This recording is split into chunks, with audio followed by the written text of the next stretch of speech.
Hey guys, welcome to Faiza's cooking. పండక్కి సింపుల్గా చాలా టేస్టీగా ఏం పిండి వంట చేద్దాం అబ్బా అని ఆలోచిస్తున్నారా? అయితే ఇలా హెల్తీగా ఈ పాతకాలపు పిండి వంట చాలా గుర్తులు చేసేద్దాం రండి. ముందుగా ఇలా 2 పచ్చిమిర్చి మెత్తగా నూరి ఉంచండి. ఇప్పుడు ఒక గిన్నెలో 1 కప్పు గోధుమ పిండిని, అందులో 2 స్పూన్ల బొంబాయి రవ్వని వేసి కలపండి. సరిపడా ఉప్పు వేసి మరోసారి కలపండి. 2 స్పూన్ల నెయ్యి, 1 స్పూన్ వేడి నూనె వేసి ఇలా చక్కగా కలపాలి.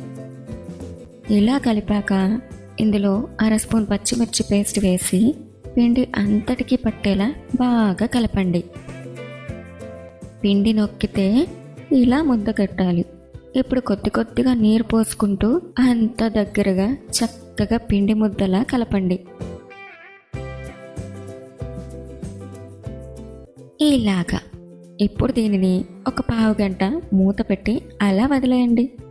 పావు గంట తర్వాత చపాతీ పీట మీద పొడిపిండి చల్లుకుంటూ ఇలా చక్కగా చపాతీలా వత్తండి.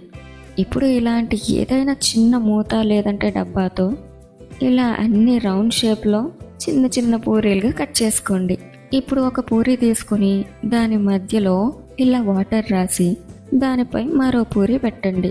మళ్ళీ దాని మీద వాటర్ రాసి మరో పూరీ పెట్టండి. ఇలా 6 పూరీలు పెట్టండి. ఇప్పుడు వాటర్ రాసిన ప్లేస్లో 1 స్పూన్ తీసుకొని వెనక భాగంతో ఇలా ప్రెస్ చేయండి. చూసారా అన్ని లేయర్స్గా ఎలా ఉన్నాయో? ఇలా అన్నీ రెడీ చేసుకుని డీప్ ఫ్రైకి ఆయిల్ పెట్టి మీడియం ఫ్లేమ్లో పెట్టి ఆయిల్ కాస్త మీడియం హీట్ అయ్యాక వీటిని వేసి మంచి గోల్డెన్ కలర్ వచ్చే వరకు వేయిస్తే క్రిస్పీగా కరకరలాడుతూ చల్లగుత్తులు రెడీ. ఇలాంటి సింపుల్ అండ్ టేస్టీ పిండి వంటల కోసం సబ్స్క్రైబ్ చేసుకోండి ఫైజెస్ కుకింగ్.